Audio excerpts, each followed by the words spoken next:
It all began when I dropped off a package, and she softly whispered, "Stay. I'm so lonely at 52."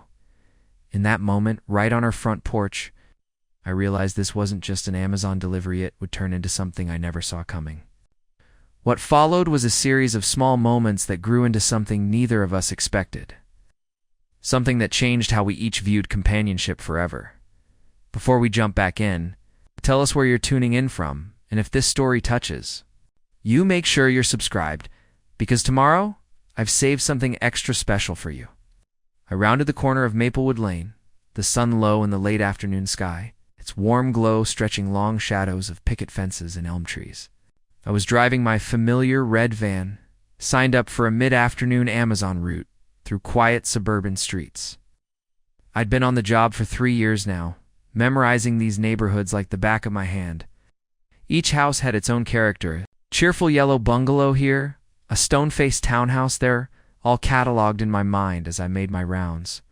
But today, something felt different.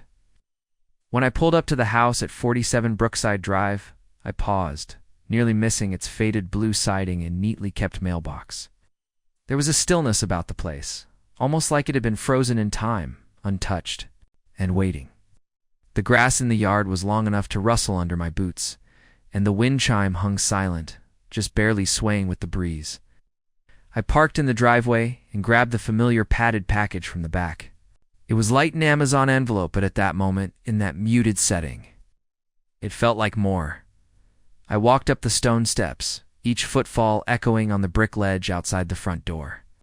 I took a breath, practiced my usual courteous smile, and knocked once twice before adjusting the grip around the package. I didn't hear the creak of hinges or heavy footsteps.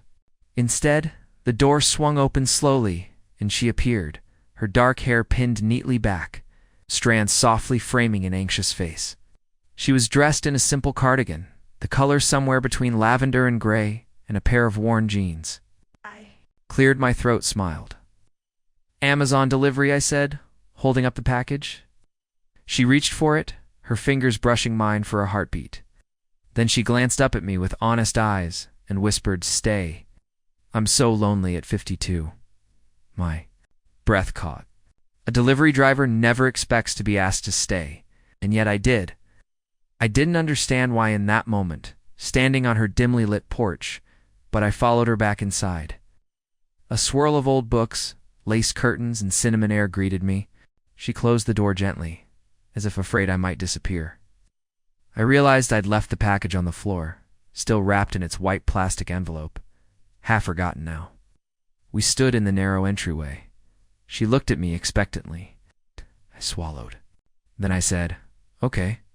And with one soft step, I began what turned out to be the first of many visits. There was no awkward pause, no fumbling of introductions. Her name was Marianne, and she lived alone. She had mentioned a divorce years ago, no pain in her voice when she said it, but I heard it in the quiet she carried. The house smelled of baked apples and jasmine. Was it from her freshly brewed tea or from a candle? I didn't ask. I followed her into a small kitchen, warm cream paint on the walls, mismatched mugs in the cupboard, and a single teacup already placed on a doily beside the window. She motioned for me to sit, and I set the package on the counter behind me. She offered me tea chamomile with a splash of honey, and when I accepted, she poured it with careful hands. "You must be tired," she said. "I can't make you. Stay, just coffee or tea if you'd like." I nodded, letting the warmth of the cup settle in my hands. The motion felt comforting, like a small anchor. I've delivered thousands of packages, but I never stayed longer than a few seconds. My job was efficiency, drop and dash.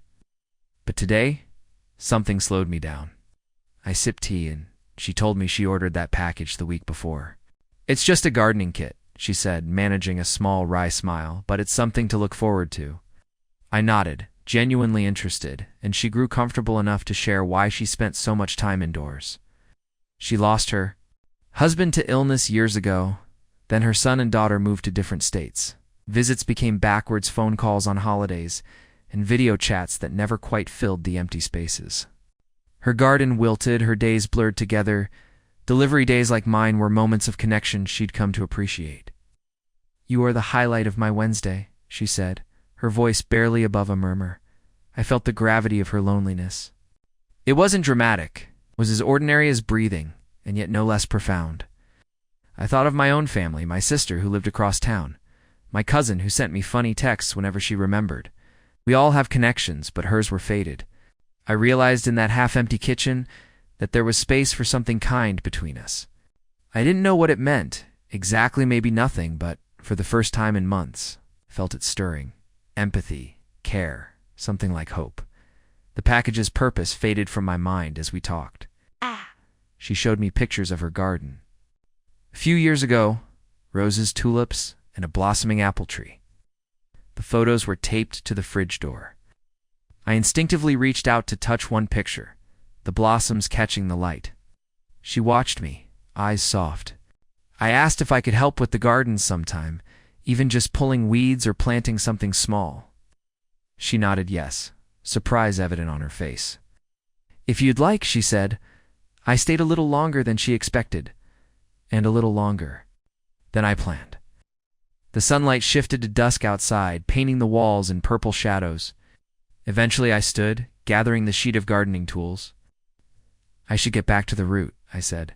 She looked relieved, but also hesitant, as though she expected me to stay. For a second I considered it.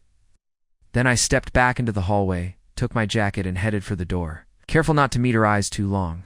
She opened the door, a sliver of light spilling into the hallway. I managed a polite nod. "Thank you," she said quietly.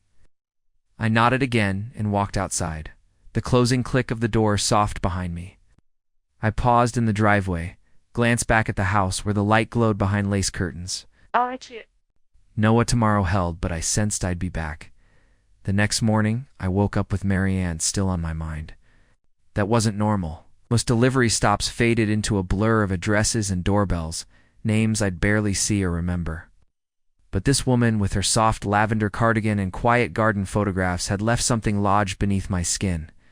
Maybe it was the way she'd said stay, like she hadn't spoken it out loud in a long time. Or maybe it was the stillness of her house, the way the air felt like it was waiting. I went through the motions of breakfast, checked my route for the day, but when I saw her address again, my heart caught a little in my chest. There it was, 47 Brookside Drive. Another package, something heavier this time. That small details, just seeing her name pop up again, felt like a thread tugging gently at the edges of my day. I took my time packing the van, checking each parcel, but when I reached hers, I held it for a moment longer than I needed to. A small brown box, marked books, fragile. Somehow, that felt fitting. Later that afternoon, I found myself on her street again, even though it wasn't yet her delivery's turn. I made a mental note to swap the order. Who would notice if I rerouted just one stop early? When I pulled into her driveway, the front yard was dappled in light, and to my surprise, she was already outside. She was kneeling by the edge of a flower bed, gloves on, pulling at the dry earth. The sight struck me. She had kept her word. She had begun gardening again. I stepped out of the van slowly, carrying her box. She turned toward me, and I noticed a real smile spread across her face this time. Not the practiced, polite one, but something warmer. I handed her the package. "Books," I said, as if she didn't already know. She chuckled softly, brushing the dirt from her gloves, and invited me to sit by the porch. I hesitated for a second, then sat. I wasn't on the clock. Not really. Not. For this moment, preparing and narrating this story took us a lot of time. So if you are enjoying it, subscribe to our channel. It means a lot to us. Now back to the story. We talked. Nothing deep at first. Just ordinary things. The weather. The smell of the soil. How squirrels had eaten her bulbs last spring. She told me the books were poetry. It's in Rilke, mostly. She used to teach literature. She said, back in another life before marriage and motherhood. I listened. Her voice carried a lilt that sounded like old music, gentle but seasoned. She spoke of students and chalkboards, of handwritten notes, and the way poetry made silence feel full instead of empty. I could tell she missed that version. Of herself, the teacher, the speaker, the woman who was heard. And then came a pause. Not an awkward one, just stillness. She looked at the flower bed, then back at me. "Thank you for coming back," she said, her voice barely audible above the wind. I nodded, unsure of what to say, but I meant it. She invited me inside again, not with a whisper this time, but with a soft openness. I followed, still unsure if I was doing something right or something dangerous. But it didn't feel dangerous. It felt like I was where I needed to be. Inside, she'd lit a candle. Oh. The smell was different this time, lavender and old cedar. The kitchen looked brighter, like she'd opened a curtain. I noticed a second teacup, already sitting on the table. I didn't ask if she'd set it before I arrived. We sat. She poured, and I listened. She talked about loneliness, not in a sorrowful way, but in the way people do when they've learned to live with it. She said the house used to feel too big. Now it felt like it didn't breathe at all. That's why I talk. To the mailman sometimes, she confessed, laughing gently. Or the neighbor's cat. I think he likes me more than his owners do. I smiled and told her maybe he just had good taste. We talked for nearly an hour. Time stretched in a soft, golden way, like sunlight on old hardwood. At some point, I realized I hadn't checked my phone once. It almost never happened. Usually I was watching the clock, counting parcels, calculating steps, but not here. Here, time didn't tick, moved like a whisper. When I stood up to leave, something in me resisted. She walked me to the door again, thanked me again, and this time, as I stepped out, she asked, "Will you come back tomorrow?" Not as a customer, not as a delivery, just as me. That night, I didn't go straight home. I drove around a bit, thinking. I kept seeing her porch light. I kept hearing her voice. Something about her words stayed with me long after I'd left. I didn't know if this was friendship, kindness, or something I hadn't named yet. But I knew I'd go back. I knew it wasn't just about the packages anymore. This wasn't just delivering things, it was delivering moments. It's ones that mattered. The next day began like most others, with the sound of my alarm dragging me from sleep and the low rumble of the delivery van engine echoing through the quiet morning air. But there was something different about how I moved through the motions. My hands worked with purpose, my mind sharper, like I was preparing for more than just a regular shift. I didn't tell myself outright that I was looking forward to seeing Marianne again, but the thought hummed quietly beneath every small decision. I ironed my shirt even though I rarely bothered, and I packed a granola bar I didn't end up eating. I was restless, curious, expectant. The roads felt familiar as I wound my way through neighborhoods and business parks. I dropped off boxes at doorsteps, nodded at a few homeowners, made notes on the app. But all the while, her street loomed ahead, in my mind like a destination that mattered more than it should have. When I finally turned onto Brookside Drive, something in my chest shifted. I wasn't prepared for how quickly that house had started to feel no-knits porch with the uneven step. The faded blue door with the small wind chime. The tall oak leaning toward the roof as though listening. When I pulled up, she was already outside again. This time she wore a pale yellow sweater, and her hair was pulled back loosely. She was trimming the lavender bushes that bordered the walkway, humming quietly. I could tell by the way she straightened up and smiled when she saw me that she'd been waiting, even if she hadn't said it aloud. I got out, holding the small envelope I was supposed to deliver, though it felt like more of a pretext than a purpose. She wiped her hands on a towel and gestured for me to join her on the porch. No hesitation this time. I followed, sitting on the same bench as yesterday, feeling the odd warmth of continuity in a life otherwise made of fleeting moments and disconnected interactions. We talked again, and it flowed easier now. She told me more about her past. Her late husband, who had been quiet and good with his hands, who built the garden boxes out back, but didn't know how to say what he felt. She spoke of her son, who lived across the country and rarely called, not out of cruelty, but out of distraction. He's busy with his life, she said, more to convince herself than me. I listened, nodding, letting her words unfold in the spaces between us. There was no need to fix anything, no demand to respond. Just being there was enough. Then she asked about me. No one ever really asked about me, not beyond the shallow "how's your day" stuff.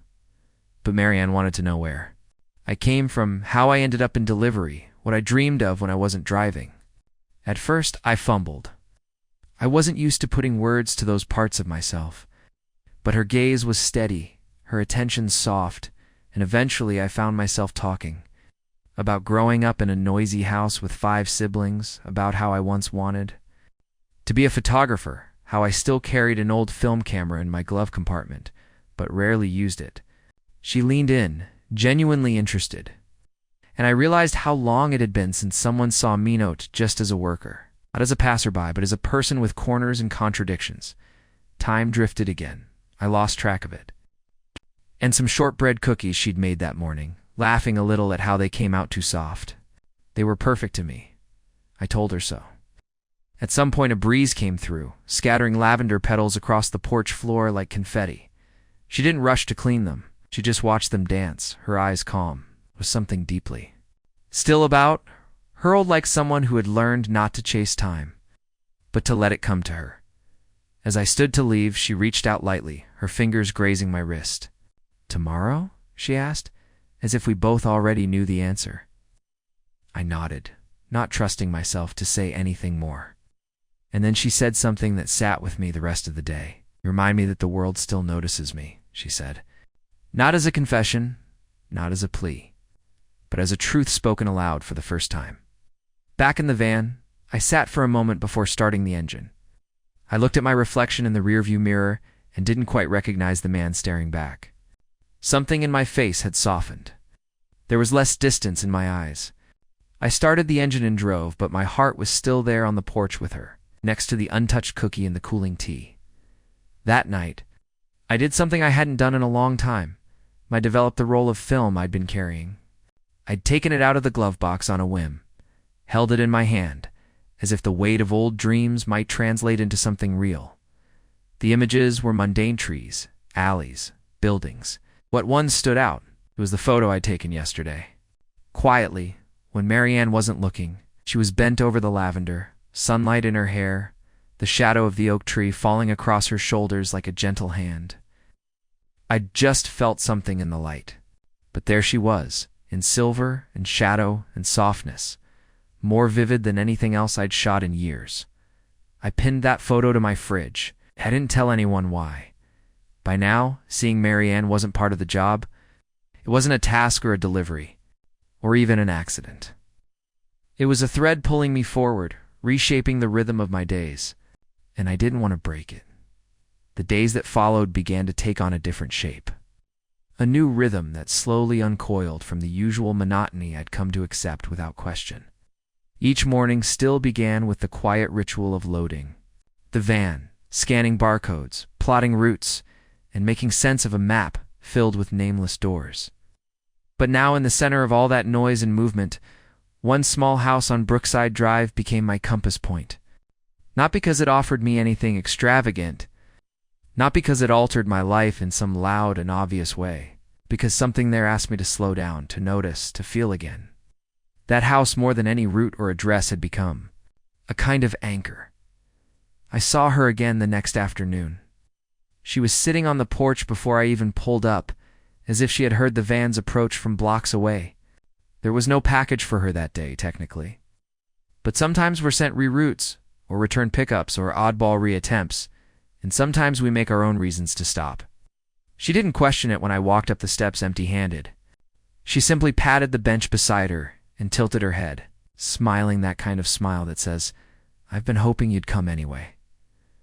We sat for a while before either of us spoke. The silence between us wasn't awkward, it felt earned. There's a rare kind of quiet that settles between two people who are learning to trust each other.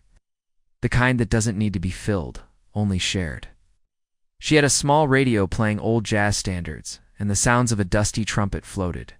Out through the screen door behind her, her hands were folded in her lap, her nails painted a faint coral. I remember that clearly because I kept looking at her hands when I didn't want to be caught staring at her eyes. Then she started telling me about the time she lived in Savannah, back when she was in her 20s and still trying to figure herself out. "I used to dance," she said, almost like it was a secret. Not professionally, but with wild abandon in dive bars and on moonlit sidewalks and in kitchens where the record player skipped but she didn't care.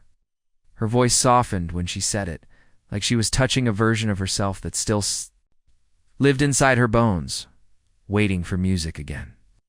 I asked if she still danced now, and she laughed a little, shook her head, then shrugged. Not really. Not with anyone watching. There was something about the way she said it that made me ache. I shared more to how I'd spent a year in Alaska after high school, chasing a dream that never quite solidified. How I'd come home quieter, more reserved, like the cold had gotten inside me and never left. She didn't pity me for it. She listened, like she was gathering puzzle pieces without needing to force them together. It was easy to talk to her because she didn't ask for polished stories or happy endings. Just the truth, however messy it was. Eventually, she invited me inside. It wasn't dramatic or suggestive. It was just a quiet invitation. "It's getting cold out," she said, and I followed her through the faded blue door. Past a hallway lined with photos I didn't stare at too long. Her house smelled like cinnamon and wood polish, the kind of scent that can only come from years of care. The furniture was older, but not outdated. It had character, like her, worn, beautiful, real. She brought out 2 mugs of spiced tea, and we sat in her living room. While the afternoon light stretched long across the rug, she showed me her favorite chair, the spot she always sat in when she read. The dent in the cushion told the story. She told me about the book club she used to be part of, how it fell apart during the pandemic and never really came back. They all drifted, she said. Some people stopped reading. Others stopped reaching out. She shrugged like it didn't bother her, but I could tell it did. After a while, she leaned back and looked at me differently, not suspicious or intense, just with a kind of delicate curiosity. Like she was trying to place something about me she couldn't quite name yet. And then she asked quietly, "Do you ever get tired of not belonging anywhere?" The question landed harder than I expected. I didn't answer right away. My silence must have said enough, because she nodded and looked away, as if understanding. Too much we didn't touch. We didn't flirt. But something passed between us that day, something real, kind of recognition. To people who weren't looking for love, but who had stumbled into a space where loneliness was allowed to breathe and maybe even begin to heal. Before I left, she gave me a jar of homemade peach preserves. "Too sweet for me," she said, handing it over like it was no big deal, "but you might like it." I held that jar like it was made of glass, even though it wasn't. I said I'd come by tomorrow. She smiled again. "No need to rush," she said, but her eyes told me she'd be waiting back in the van. I didn't turn on the radio. I drove in silence, the kind that didn't feel empty anymore. I wasn't just passing through lives anymore. I was slowly becoming part of one. And somehow that made the road ahead feel a little less lonely. The next day, I didn't even check. If she had a package, I just drove to her house. The sun hadn't even crested fully over the rooftops when I found myself pulling onto Brookside Drive again, the morning light casting long amber shadows across the street like ribbons unraveling. From the sky, I had already mapped my route for the day, and technically, this stop didn't fall within it. There was no delivery scheduled for this address, no logistical reason for me to be there. But as I coasted quietly up to the curb, I realized that sometimes a reason wasn't the right compass at all. Sometimes you just followed the pull of something unspoken, something that felt honest. Her house sat quiet, still wearing the hush of early morning, and yet even from behind the windshield I felt the weight of her presence. Like the house itself breathed easier when someone noticed it. I stepped out, package in hand, one-eyed. Set aside from my own stack, just so I had something in my grasp. Maybe it was a silly gesture, but there was comfort in small rituals. In the rhythm of hands occupied even when the heart was uncertain. I approached her porch more slowly this time, not with hesitation, but reverence. And there she was. Waiting outside like before, but visible through the gauzy curtain at the window, sitting in that same reading chair. She saw me before I could knock, and a slow smile spread across her face, one that said more than words could hold. She rose with an ease that didn't belong to someone carrying decades of solitude. She opened the door and stepped aside without a word. I crossed the threshold again, this time less like a visitor, more like a returning thought. Her home welcomed me in a way that went beyond warmth or scent. It was in the lived-in feeling, in the absence of pretense. She handed me a cup of black coffee, no sugar, just how I had mentioned once in passing. I hadn't even remembered saying it, but she had. That small detail lodged itself in me, quiet but deep. We sat in silence for a while, sipping and listening to the soft click of the ceiling fan above us. Then she spoke, and her voice carried the weight of mornings that had gone unshared for far too long. She said she'd been thinking about the last time I was there, about the jar of peach preserves, about what I'd told her of Alaska, about what it meant to come back from somewhere colder than you expected. She didn't ask me questions. Instead, she offered fragments of her own story, not chronologically, but as if pulling them from pockets. A memory of her 38th birthday spent alone in a cabin in Vermont, a moment she once had on a ferry with a stranger who asked her if she believed in second lives, a regret about not calling her sister more often before it was too late. She didn't cry. She spoke like someone watering a plant, gently. With the hope something might grow from it, I found myself talking more than I expected, telling her about how my dad used to drive delivery routes just like me, and how he'd always said that the best stories came from the homes nobody noticed. The quiet ones, he'd said. The ones with the squeaky gates and the cracked walkways. That's where real people live. I realized then that her house had exactly that kind of walkway. She smiled when I told her. She said, maybe the cracks are how the light gets in. Quoting someone famous, though she couldn't remember who, the hours passed like water slipping through fingers. At some point, she brought out an old photo album. I didn't ask to see it. She simply opened it beside me and let the pages do the talking. There she was at 22, standing barefoot on a beach, hair wind-wild and eyes so alive I could hardly look away. There she was again, older, holding a baby I later learned was her niece. Her hands trembled slightly as she turned the pages, not from weakness, but from something like reverence. She paused on one particular photo her with a man in a red flannel, both laughing at something outside the frame. That was Gary, she said. He made me laugh like that every day, until he didn't. There was no bitterness in her tone, just a soft settling. She didn't elaborate. I didn't press. Some names are prayers. Some memories are too sacred to dissect. I understood. Around noon, she made us sandwiches. Turkey, with a smear of something spicy, on bread that tasted like it came from a real bakery. We ate on the back steps, watching. Squirrels scamper across the fence. She told me she used to name them once. But they never listened, she said, half laughing. And I said maybe that was the point, naming. Something is more about us than them. She looked at me then, really. Looked, and for a long second the air between us stilled. What? It wasn't romantic, not exactly. But it was intimate in a way that made my chest feel too small. When I stood to leave, I hesitated. She noticed. I think she was about to say something. But then she just stepped forward and placed her hand over mine. Not grabbing, it's just resting. Her hand was warm, and the skin was soft, in the way paper is soft, after being read too many times. You can come back, she said, if you want. I nodded. I wanted to say something more, something with depth, but all I managed was, yeah, I'd like that. And I did. Back in the van, I sat for a minute before turning the key. My route still waited. Deadlines, deliveries, numbers. But for the first time in a long while, I wasn't chasing time, I was holding something more meaningful. Not a destination, not a detour. Something else entirely. That morning, the air was different, not just outside, but inside me. I felt it from the moment I turned the key in the ignition, the soft hum of the engine vibrating through the cabin, of the van like an early reminder that the day ahead wasn't going to be like the others. There was a new sort of awareness to everything. The sound of tires rolling over rain-wet asphalt, the way morning light filtered through the cracked edge. Of the sun visor, the quiet hush of neighborhoods just beginning to stir to life. I wasn't anxious or excited. I wasn't smiling. But I wasn't heavy either.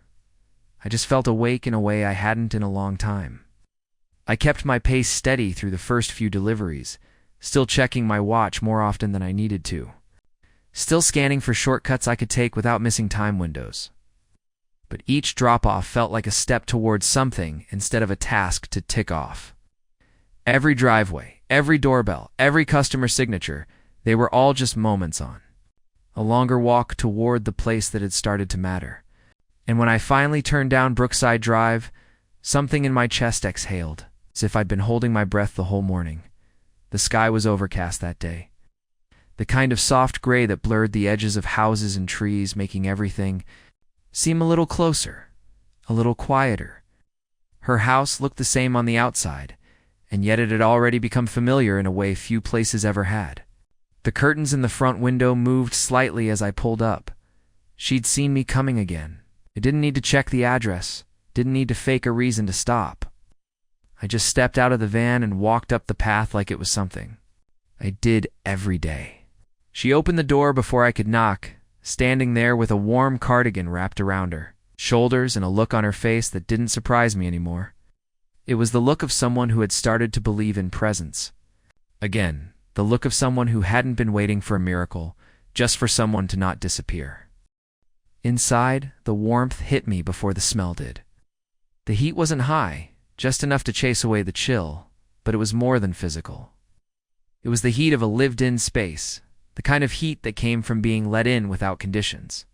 She'd made coffee again, and there was toast on the table, already buttered, already cooling. She'd set a second mug out without asking if I'd stay, as if that answer had already become a given. I sat without being invited, and she sat, across from me, legs crossed, hands resting gently in her lap like she'd already been waiting for the conversation we hadn't started yet. There was no rush between us, no urgency.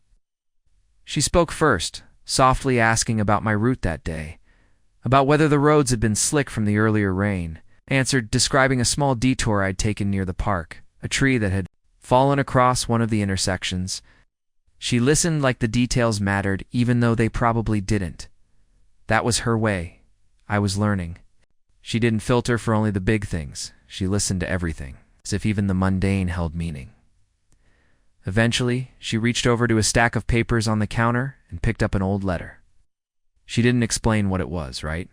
Away. Just held it in her hands like she needed to feel its weight again.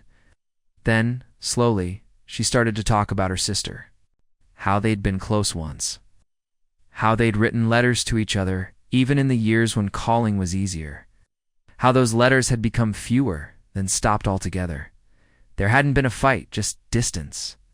Life had pulled them. In different directions. She read a line aloud from the letter, without asking if I wanted to hear it. It was something about missing the scent of lilacs in spring and how it reminded her of when they used to climb the tree in their neighbor's yard. Her voice wavered slightly at that part. She folded the letter back up carefully and placed it beneath a ceramic paperweight shaped like a bird. I didn't ask her any questions, didn't press. Some things only need to be heard, not examined. Later she told me about her job at the gallery downtown. How she'd curated small community shows for years, how she used to love arranging colors and textures in a way that made strangers pause. She'd retired 2 years ago, but sometimes she still went down to help out when they were understaffed. Her face lit up when she talked about the space, the scent of the walls, the squeak of her shoes on the polished floor, the thrill of hanging a piece just right. She said art had always felt like conversation to her, the kind you didn't have to put into words. I told her I didn't know much about paintings, but I remembered a photograph I'd once seen in a cabin in Montana, an old man in a boat, rowing through fog, face hidden, but something about it had stuck with me. She asked if I remembered the photographer's name. I didn't. She smiled anyway and said, "Sometimes it's not about who made it, just about what it makes you feel." That stuck with me. We spent the afternoon like that, sharing slivers of ourselves. Not all at once, just enough to keep each other within reach. The clock moved, but we didn't track it. At one point, she brought out a deck of cards and we played rummy, her hands quick and confident as she dealt. She beat me twice. I told her I let her win. She raised an eyebrow and told me I didn't need to pretend I was generous to be welcome there. That hit deeper than she probably intended. as the sky began to dim into the soft blue of approaching dusk. I stood up, stretching a little, already regretting the thought of returning to the route, to the plastic tubs of packages waiting to be scanned and delivered. She stood too, walked me to the door without saying the usual polite phrases people say when they don't mean them. Instead, she placed a hand lightly on my shoulder and held it there a moment, long enough for it to say something we didn't have the right words for yet. I looked down at her, saw the faint lines around her mouth deepen with something like kindness and maybe a little fear. Then she said something I'll never forget, not dramatic, not poetic, just honest. "You're good company," she said. "Not just because you talk, but because you listen." And that meant more to me than any compliment I'd ever received. I drove away slowly. The streets softer now, gentler somehow, like the city itself was letting me carry a piece of her day with me. The van was still noisy, still cluttered with delivery manifests and empty wrappers and half-finished route maps. But it felt different. Not like a job, like a transition, like a waiting room between one version of life and another, the next few. Days passed in a blur of motion, like scenes glimpsed through a rain-smeared windshield, each one slipping by before I could properly register it. But she lingered. Her presence folded itself into the corners of my thoughts, resurfacing in quiet moments between deliveries. In the sudden memory of the way her hand had felt against my shoulder, or the way her words had seemed to settle into the spaces I hadn't realized were still empty, my route took me all over the city again. Long stretches of freeway, tight alleyways behind apartment buildings, the back doors of office parks and clinics where packages were signed for without a second glance. And yet I kept circling back. To Brookside Drive, sometimes only in thought, other times in truth. I told myself I wasn't becoming attached, that it was just curiosity, maybe sympathy. But even that sounded thin in my head. There was something else drawing me there, something I hadn't figured out how to name. I didn't have a package scheduled for her that day. I knew because I checked twice. And yet sometime after noon, when the air had begun to warm enough to draw out the scent of cut grass and distant barbecue smoke, I found myself parked across from her house again. I didn't get out immediately. I sat there with the engine running, one hand on the steering wheel, watching the light shift across her porch, feeling like I was standing at the edge of something deeper than I'd prepared for. I wasn't supposed to be there. There were still 6 stops left on my manifest, but none of them felt urgent. Not like this. I killed the engine and stepped out. Her door was slightly ajar, as if she'd been waiting for the creak of my boots on the porch. That kind of instinctive timing had started to feel natural between us. She didn't seem surprised to see me. She just offered that quiet, knowing smile and stepped aside. This time, she was wearing a faded denim shirt, rolled up to the elbows, and soft slippers that padded gently over the floor as she led me inside. Her house smelled different that day. Less like spices and more like something clean and nostalgic. Like linen and warm dust and the faintest trace of old perfume. She had a record playing in the background, some soft, jazzy instrumental tune that barely touched the edges of the room but made everything feel like it belonged in slower motion. She motioned toward the kitchen without a word, and I followed. Her end the table was set for 2. Nothing fancy, just 2 mismatched plates, 2 cloth napkins, a small vase with a single daisy in the center. She looked at me for a second longer than usual, like she was measuring something quietly, then said, "I made soup. I wasn't sure if you'd come, but I hoped you would." That admission settled into the moment like a pebble dropped into still water. I nodded, didn't say anything, just took the seat she offered, and let the weight of that sentence sit between us, gentle and honest. The soup was simple carrot, maybe squash, with bits of rosemary and cracked pepper. It was the kind of meal that didn't try to impress, but still made you feel remembered. She ladled it carefully, her movements precise and unhurried. We ate slowly, letting conversation rise and fall like waves. She asked about my route again, about the people I met, if I ever got tired of strangers. I told her that sometimes I did, but sometimes I didn't mind. That occasionally, someone wasn't a stranger for long. After we ate, we sat on the back porch, the wooden steps creaking under our weight as the sun began its slow slide toward evening. She told me about her garden, how she used to spend hours Pulling weeds and planting bulbs in the spring. It used to look like something out of a postcard, she said, her voice soft with memory. But I stopped keeping up with it last year. Too many mornings where I just couldn't bring myself to get out of bed. I glanced at the yard. It wasn't overgrown, just quiet. A few stubborn blooms poked through the grass, brave enough to defy neglect. I told her it didn't look dead, just waiting. She smiled faintly at that. Then she turned to me and asked, "Do you ever wonder if people were meant to be alone?" I didn't answer right away, not because I didn't have a response, but because I knew the wrong one could make her retreat. After a long pause, I said, "I think some people get used to the quiet, but that doesn't mean they wanted it." She nodded slowly, her eyes fixed on some invisible point beyond the fence line. "It's strange," she said. "How easy it is to go unnoticed, even when you're trying so hard to stay visible." That sentence wrapped itself around my ribs as the light changed, turning everything a richer, deeper hue. She brought out 2 glasses and a bottle of wine. "I don't usually drink," she said, "but today feels like an exception." We clinked glasses without ceremony, the sound sharp and clear in the evening hush. The wine was dry, a little bitter, but it settled warmly in my throat. We talked more easily after that. She told me about a trip she once took to the Pacific Northwest, how the trees there felt like cathedrals. I told her about a motel I'd stayed in near the Oregon border, one with pink bathroom tiles and a broken vending machine that only gave out root beer. We laughed softly, not loudly, but with ease. At some point, her hand brushed against mine. Not by accident, but not deliberately either. It just stayed there, resting lightly, as if it had found something familiar.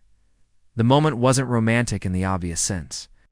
There were no fireworks, no swelling music, no sudden rush of emotion. Just a sense of presence, of 2 people sitting in the same space, breathing the same air, not needing to fill the silence with anything more. I think we both knew in that unspoken stretch of time that something had shifted. We weren't just 2 people sharing stories anymore. We were part of a story now, one that neither of us had planned, but both were quietly willing to explore. When I finally stood to leave, the streetlights were flickering on, casting long, soft shadows across the front lawn. At the threshold, she looked up at me with eyes that held something unsaid. "Thank you for staying," she whispered, "even if it was just for soup." I reached up and gently tucked a loose strand of hair behind her ear. "It wasn't just soup," I said. Then I turned and walked back to the van, my chest full of something warm and undefined. Driving away that evening, the city looked different. Not brighter, not louder, just more real.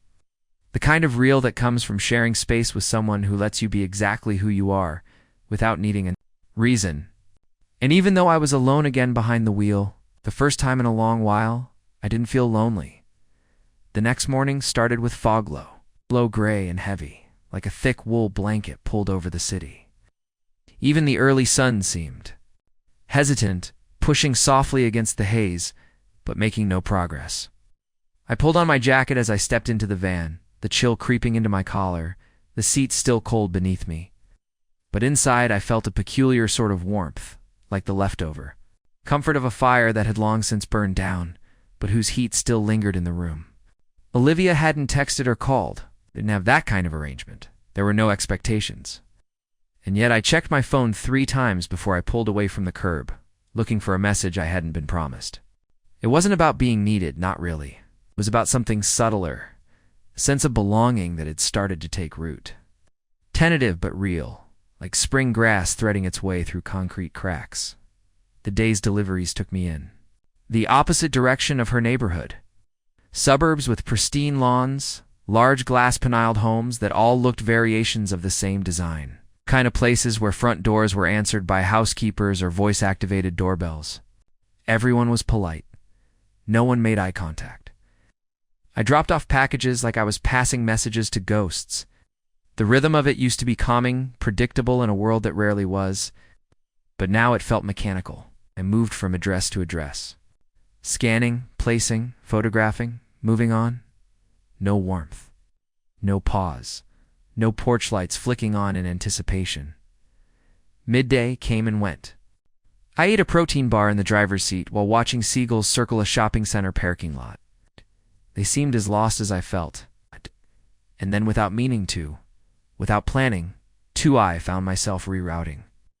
I told myself it was to check on her, maybe to see if she needed help with the garden, maybe to return something I had forgotten. But the truth didn't need dressing up. I missed her. I missed the quiet honesty of her presence, the way she looked at me like I was someone worth hearing. And as I turned onto Brookside Drive, the fog beginning to lift just enough to let in a sliver of light, I realized how easily my feet, or maybe my heart, had learned their way back. Her car was in the driveway, same as always, angled a bit, too close to the hedge. There was no movement in the front windows, no sign of life. For a moment I hesitated. Maybe I was overstepping. Maybe this was too much, too soon. But before doubt could settle in fully, the door creaked open. She must have seen me from the window. She didn't wave or smile this time, just stood there in her robe, her hair unbrushed, looking smaller than usual. "Hey," I said softly as I stepped up onto the porch. She nodded but said nothing, only stepped aside and let me in. The house was dim, curtains still drawn. The scent of coffee was faint in the air, but already cold. I could feel the weight of the morning lingering in the corners. Something was different. She walked ahead of me into the living room, not speaking, not looking back. When she sat, it was with the kind of slow care that suggested a night of poor sleep, or maybe a day that had started with unwelcome memories. I didn't speak at first, just took the armchair across from her, the one where I'd sat during that first soup lunch. The silence between us wasn't awkward. It was heavy, yes, but it had shape and meaning. After a while, she finally looked up, eyes glassy but not teary, and said, "Do you ever wake up and feel like you've been forgetting something for years?" The question wasn't rhetorical. I felt the weight of it land directly in my chest. I nodded. All the time. Let out a soft breath. Not quite a laugh, not quite a sigh. Then she began to speak. Slowly at first, like she was testing the waters. She told me about her sister at years older, practically a second mother. They used to talk every Sunday, without fail, for over a decade. Then a falling out. Something about money and an inheritance and wounds they both thought were healed. They hadn't spoken in 3 years. "It's not even that I miss her voice," Olivia said. "It's that I miss being known by someone who knew the whole story. The messy parts. The younger version of me that I barely recognize now." Her voice broke a little there, not enough to cry, but enough for me to hear the ghost of sorrow buried deep in her chest. I leaned forward in my chair, elbows on knees, and said, "People think loneliness is just about being alone, but it's not. It's about carrying your story and realizing there's no one left who remembers how it started." She looked up at me then, her eyes locking with mine in a way. That made my pulse slow down, like the whole world had narrowed to that shared understanding. And for a moment we were just two people in a quiet house holding the weight of time between us. Steadying each other with our presence, she stood slowly and motioned for me to follow. We went upstairs, not in a rush, not with any sense of urgency. At the end of the hall, she opened a door I hadn't seen before.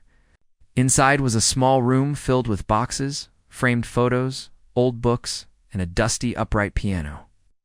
This was going to be a studio, she said, but then life kept getting in the way. She crossed to the window, opened it just a crack to let in air that smelled faintly of blooming wisteria. I stepped inside, taking in the quiet nostalgia of the space. There was a photo on the wall of a much younger Olivia, standing beside a woman who looked so much like her they could have been twins. Her sister, I assumed. Both were laughing, arms flung around each other, hair tousled by the wind.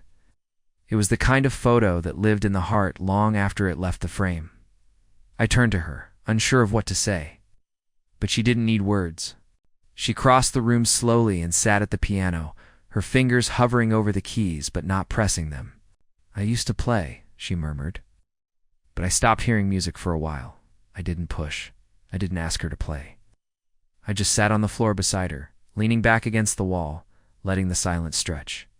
And then, softly, tentatively, her fingers pressed down. A few notes, not quite a melody, just the hint of one, but it was enough. It was the beginning of something. The days after that afternoon at the piano unfolded like pages in a well-worn journal. It's quiet but meaningful, each moment stained with a kind of slow warmth that came from something deeper than routine. Olivia.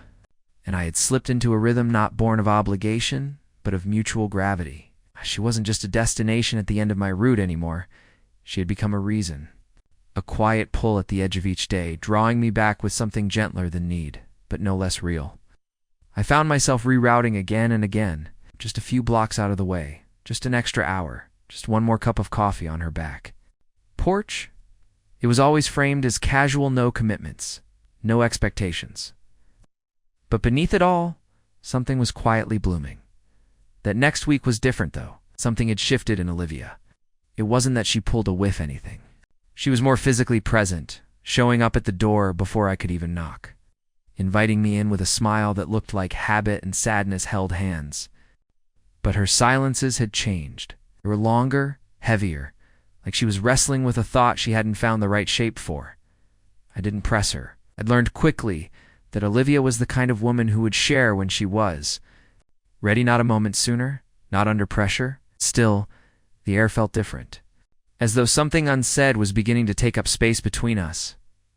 One evening, after a long route and a flat tire that left me a full hour behind schedule, I arrived at her door just past sunset. She had left the porch light on. Glow illuminated the steps like a quiet invitation. And despite the exhaustion pressing against my bones, I felt myself straighten as I walked up. She opened the door before I could knock, and for a moment, we just stood there.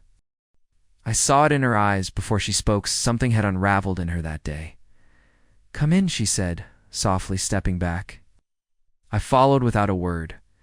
The living room was dimly lit, just a lamp on in the corner, and the faint flicker of the television playing an old black-and-white film I didn't recognize. She didn't bother muting it. We sat on the couch, side by side, but not touching. She held a glass of wine, untouched. I noticed her nails had chipped, an odd thing to notice, but it stood out against how carefully she usually presented herself. "I heard from my sister," she said after a long pause. The words hung there, not dramatic, not explosive, just simple and somehow sacred. I turned toward her, giving her my full attention. She didn't meet my gaze. She wrote me a letter. Said she'd been thinking of me. That maybe time had softened the edges of what tore us apart. I waited. The film murmured on behind us. "I thought I'd feel relief," she said. Joy. But I just felt tired, like carrying all that silence for so long had worn out the part of me that could celebrate. Her voice broke slightly on that last word, and she shook her head. Not in anger, but disbelief. Isn't that strange? To want something for years, and then feel too broken to reach for it when it finally appears? I understood that feeling more than I could say. I'd lived it in different forms, in different cities wearing different faces. "It's not strange," I said. "It's honest. Sometimes healing doesn't come with trumpets. Sometimes it just quietly sits down next to you and waits for you to notice." That made her smile, small and brief, but real. She reached out. Then, her hand resting on mine, not gripping, not asking. It's just there, warm, grounding. We didn't talk much more that night. Instead, she got up and poured me a glass of that wine she hadn't touched. We sat there, sipping slowly, listening to the static hush of the film's dialogue. At some point, I leaned my head back against the couch and closed my eyes, the weariness of the day catching up to me. I didn't fall asleep, but I let the moment stretch. Her presence beside me was enough. Later, when I stood to leave, she followed me to the door but didn't open it. We stood just inside, close. "Do you believe some people come into our lives just to remind us we're still alive?" she asked. Her eyes searched mine not for an answer, but for understanding. I nodded. "Yeah, I do." And then she did something unexpected. She leaned in and kissed my cheeks oft, brief, with the weight of everything unspoken behind it. When she pulled back, she smiled, but it wasn't flirtation. It was something older, wiser. "Thank you," she said. Oh. And I knew she didn't mean for the visit. She meant for the consistency, the showing up, the silence. The following few days were marked by a silence that wasn't cold, but necessary, like the pause between waves. I didn't visit Olivia right away, though I thought about her more than I'd like to admit. Sometimes I caught myself, halfway through my route, my thoughts drifting back to the way her eyes softened when she talked about her sister, or the way her hand felt on mine warm and still, like something grounding me. The memory of that evening didn't weigh heavy on me, but it lingered, like the faint scent of something familiar clinging to an old coat. It was the kind of thing you didn't shake off, and you didn't want to. Not really. I used that space. That brief time apart, to return to the rhythm of my job, to reset. There were packages to drop, addresses to find, people who barely looked up from their phones as I handed off the boxes containing pieces of their lives. In a way, it reminded me how invisible I usually was in this line of work. No one asked. Questions, no one lingered. Except Olivia. She had opened a door not just physically, but in a way that felt irreversible, and I was trying to understand if I had walked through it fully, or if I was still standing in the doorway.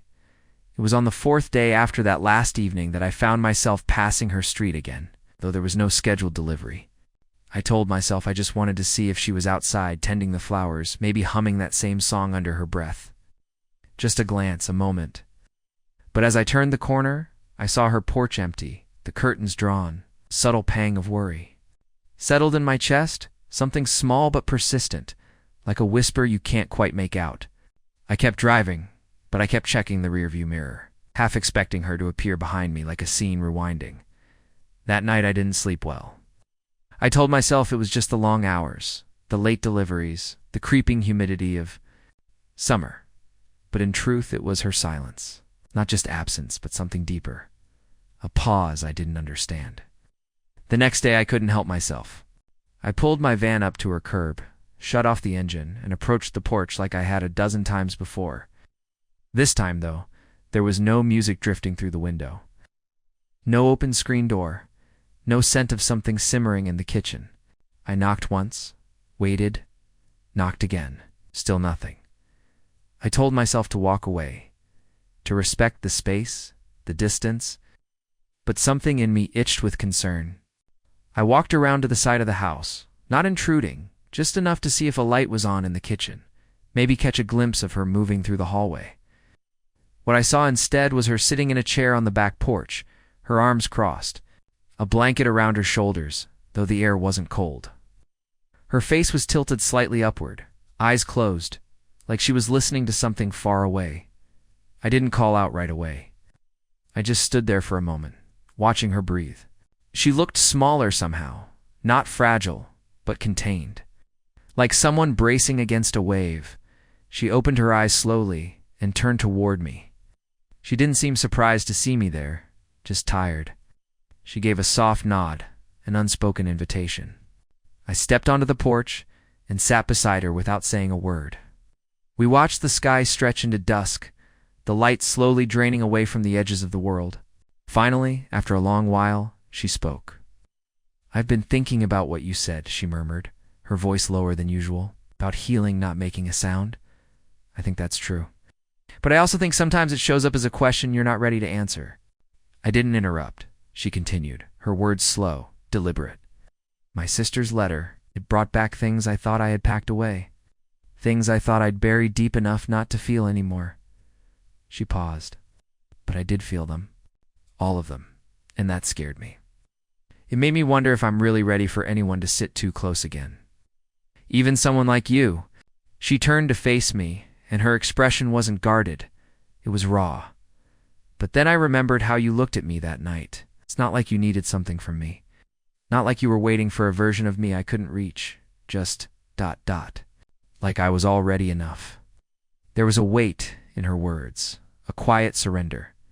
And it wasn't a confession in the romantic sense. It was something more sacred than that, a letting down of walls, of armor, of fear. I didn't respond right away. Instead, I leaned back, looked at the stars just beginning to pepper the sky, and breathed in the soft scent of night blooming. Jasmine that lingered near the porch. "I think we all carry pieces of silence," I said eventually. "The trick isn't to fill it. It's to find someone who's not afraid to sit in it with you." She didn't cry. She didn't reach for me, but she nodded slowly, and I could tell those words had settled somewhere deep inside her, like seeds. Maybe they'd grow, maybe they wouldn't, but I'd planted them gently, without expectation. We sat there until the air turned thick with night and the moon crested high over the trees. When I finally stood to leave, she didn't stop me, but she watched me walk back to the van. Just as I opened the door, she called out, not loudly, but clear, "Thank you for coming." I turned to her, smiled softly, and gave a small wave before driving off into the dark. The hum of the engine steady, the silence inside me less heavy than it had been before. Something had shifted again, not dramatically, not in ways you could point to on a calendar or circle in red, but something had changed between us. And I knew, even if she never said it outright, that she had started to trust the silence again, not just mine, but her own. The next week unfolded with the kind of quiet tension that lives in moments you can't quite name, an air of suspension. It's like the pause between breaths.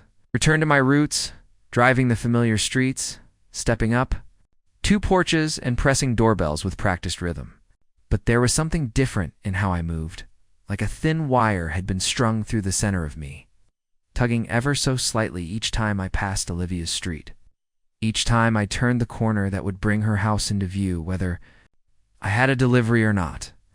Her place had become more than a pin on a map or a stop on my daily path. It had become a question mark, an echo, a place my thoughts circled around long after I'd gone home.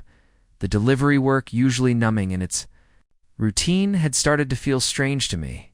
I noticed things I hadn't before: faces behind curtains, shoes placed neatly on thresholds, garden gnomes with chipped paint. I started wondering about the people inside, about what they might be hiding behind their doors. Loneliness doesn't always announce itself, and maybe Olivia wasn't the only one whispering for someone to stay. But she was the only one who had said it aloud. That whisper, it stayed with me. It wasn't desperate, not really. It was honest in a way most people aren't anymore. There's a kind of courage in admitting you want company, that the silence gets too loud sometimes. And that bravery, I realized, had left a mark on me. One afternoon, I was making a delivery just a block away from her place, some boxed up yoga gear for a house that had wind chimes strung in every window, and I decided to take the long way, back to the van. My feet carried me toward Olivia's street without asking for permission, like they were acting on some instinct deeper than thought. I wasn't planning to knock. I just wanted to see the place, to know she was still there. But as I turned the corner, something strange caught my eye. Her front gate was open, not wide, but just enough to suggest someone had come through and forgotten to close it behind them. The porch light was on, even though the sun was still out. Low and golden in the sky, I approached slowly, the way you do when you're not sure if you're welcome or intruding. But then I heard it: music. Faint, low, and familiar, the kind she played before, soft enough to blend into the breeze. I stepped up to the porch and hesitated at the threshold. The screen door was closed, but the main door was slightly ajar, the music floating out like an invitation too shy to be bold. I didn't knock this time. I just said her name, gently into the air. Olivia. There was a pause, then her voice from inside, but warm. Back here, I walked through the hallway, the scent of something herbal and citrusy wrapping around me like a soft scarf. I found her in the kitchen, barefoot, her hair tied back loosely, wearing a faded linen shirt that hung gently from her shoulders. She was chopping vegetables, slowly, deliberately, her movements meditative. When she saw me, she didn't smile big. She just looked relieved, like I had arrived at just the right moment, and maybe she hadn't even realized she needed me too. She gestured toward the table, already set for 2. Nothing elaborate, just mismatched plates, cloth napkins, a flickering candle that didn't seem lit for romance but for comfort. I sat down, unsure of what to say, but Olivia filled the silence, not with words, but with presence. She brought over a bowl of soup, a basket of bread, and then sat across from me, folding her hands in her lap for a moment before finally speaking. "I didn't know if you'd come back." Her voice wasn't accusing, just honest. I told her I hadn't been sure if I should. that I didn't want to press or assume or risk breaking the fragile thing that had started to form between us. She looked at me then, not through me, not around me, but at me, and her gaze was steady. "I've spent so many years expecting people to leave," she said. "It's become a reflex to pull away first. But you stayed at least long enough to come back, and that matters more than you think." The soup was good, simple, homemade, seasoned with something that tasted like thyme and a little too much pepper. We ate quietly, the way people do when words aren't needed to fill space. After dinner, we moved to the living room, where the shadows stretched long across the floor, and the light outside turned the windows amber. She brought out a small box of old photographs, and we leafed through them without rush. There were pictures of her as a girl, of her sister with long braids and wide eyes, of summer picnics and winters with too much snow. Each photo carried a story, and each story carried a piece of her I hadn't known yet. It struck me then how much of her life had happened before I ever knocked on her door, how many seasons she had weathered alone, how much grief she had swallowed quietly. And yet, here she was, offering me pieces of herself like pages from a book not yet finished. It was humbling. It was intimate in a way that had nothing to do with touch. When she finally closed the photo box and leaned back into the couch, she let out a long breath, the kind that clears the chest. "You know," she said, "I used to think connection was something you had to chase. But maybe it's more like a tide. You don't force it to wait for it to reach you." We didn't touch that night. No hands held, no lips brushed. But something passed between us that felt stronger than either. A quiet agreement. A choice to be present, even without promises. When I finally stood to leave, she walked me to the door and paused there at the porch, light casting a soft halo around her. "Come back again," she said. Not a plea, not a question, just a statement. Like the weather, like something she believed would happen. I nodded. "I will." And as I stepped off the porch and into the night, I realized how right it felt. Not rushed, not blurred by expectation, just right. A story unfolding slowly, one chapter at a time, the kind you didn't skim through, the kind you read with both hands. The days that followed had a quiet rhythm to them, something almost meditative in how ordinary they were, yet colored by the awareness that something was subtly shifting beneath the surface of my routine. I went back to delivering packages, but now it felt different. Like I was no longer simply placing boxes on doorsteps. I was moving through people's lives, however briefly. In each face I passed, each smile or hurried thank you made me think about the lives behind their doors. But none of them stayed in my thoughts the way Olivia did. Her house wasn't just a waypoint anymore. It had become a thread through my week. Something I thought about while stuck in traffic, something I pictured. At night, as I drifted to sleep, there was no official arrangement between us, no schedule, no promises. But something unspoken had taken hold. I would come back, and she would be there. That Thursday, it was raining. Not a hard storm, just a constant curtain of drizzle that soaked through clothes and turned the streets reflective. The kind of rain that slowed everything down. I had a shorter route that day, a window of time in the afternoon I could use however I wanted. Without deciding, I found myself driving toward her house. I don't remember making the choice. I only remember pulling up outside her place, watching the windshield wipers swish back and forth, and sitting there for a moment. Hands on the steering wheel, unsure if I should knock or simply drive away. But as I looked up, I saw her on the porch, standing there with a steaming mug in her hands, wrapped in a light cardigan that fluttered slightly in the breeze. She didn't wave, she didn't call out. She just looked at me as if she'd been expecting this exact moment and that tiny sliver of connection. That simple acknowledgement drew me out of the van and up the path. When I stepped under the cover of her porch, she handed me the mug without a word. It was tea, strong and hot, with something floral in it. We stood there for a while, listening to the rain patter against the leaves, not saying anything. That was something I was learning with her, how to be comfortable with silence. Not the awkward kind, where words are forced to fill the space, but the kind where being present is enough.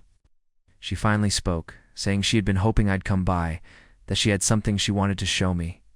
I followed her inside, the smell of lavender and citrus hanging in the air again. Mixed with the faint warmth of the tea in the hallway, she opened a narrow closet I hadn't noticed before. Inside were shelves filled with notebooks, sketchbooks, binders thick with papers. She pulled one down, a large book with frayed edges and a soft leather cover, and handed it to me. I opened it slowly. Inside were drawings, delicate, intricate pencil sketches of everything from plants and cityscapes to faces filled with emotion. I flipped page after page, amazed. Some were rough, like drafts. Others were complete portraits that felt alive. I used to draw all the time, she said softly behind me. But I stopped when I started believing no one cared to look. I couldn't understand how someone with this much talent had kept it hidden away like that, buried in a hallway closet. She explained almost offhandedly that it had started as a way to process grief after her sister passed, after her marriage ended, after the house became quiet. The drawing helped, she said, but eventually the silence became louder than the lines on the page. I sat down on the edge of her couch and kept flipping through the book, and each image felt like a piece of her I hadn't seen before. Not just Olivia, the woman who asked me to stay, not just the quiet companion with good soup and old jazz, but Olivia, the artist, the observer, the one who paid close attention to the world and put it back together in graphite and ink. Something shifted in me then.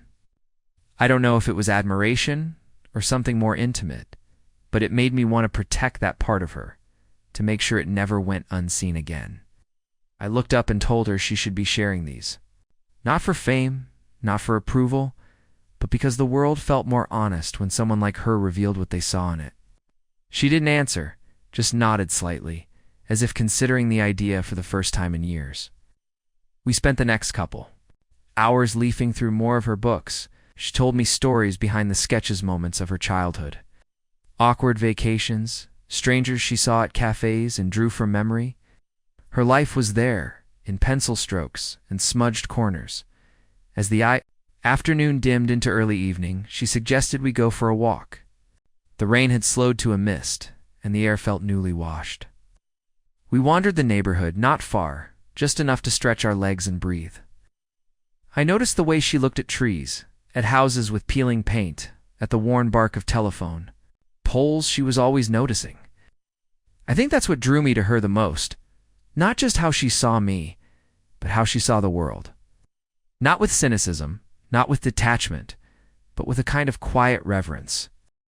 At one point, she stopped in front of a small patch of wildflowers growing at the base of a mailbox.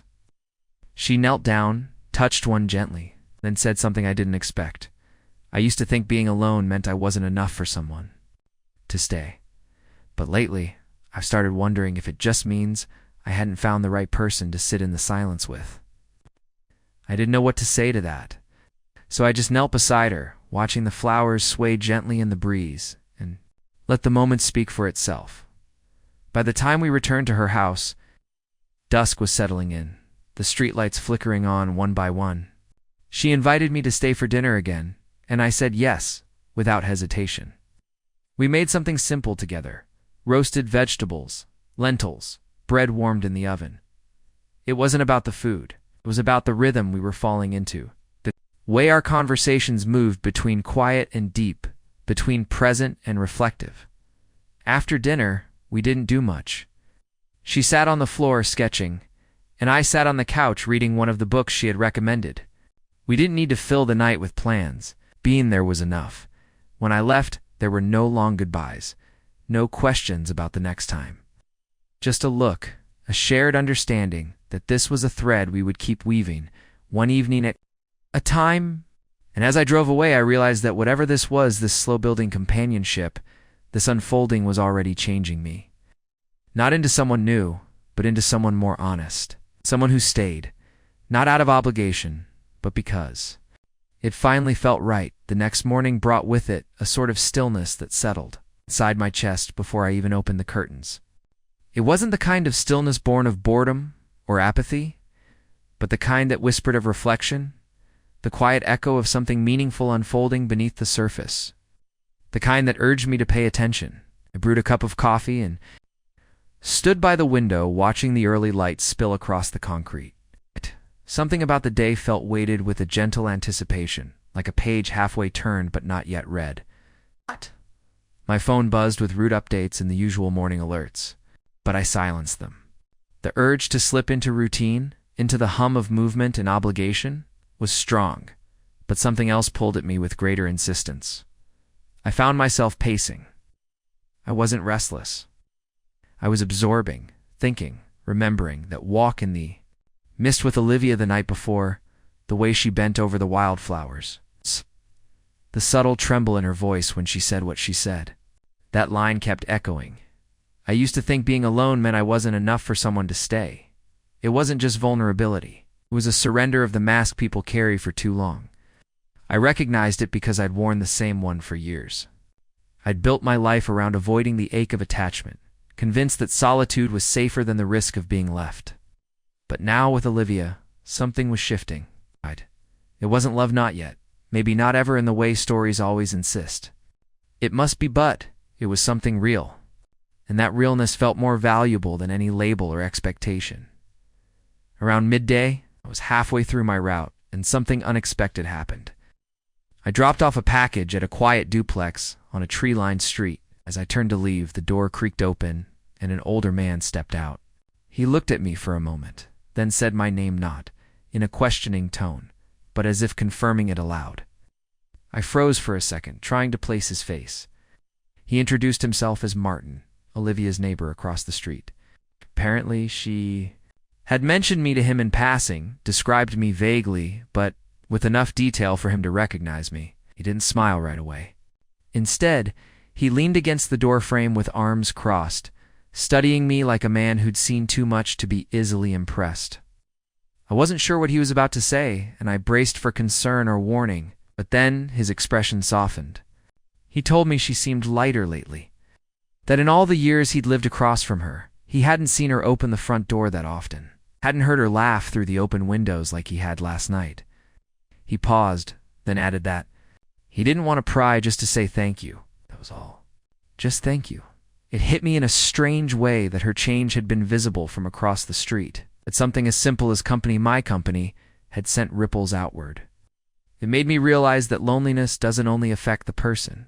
Feeling it, it seeps into the spaces around them. It becomes a part of the air, the way light bends through their windows, the way silence takes root. And when it lifts, even a little, the change is palpable. I nodded to Martin, not sure what else to say. He gave a quiet nod back and disappeared inside. I walked back to the van with a strange sensation in my chest, something warm and almost aching, like I'd just been handed proof that what was happening wasn't imagined, that this mattered, even if we hadn't defined what this was yet.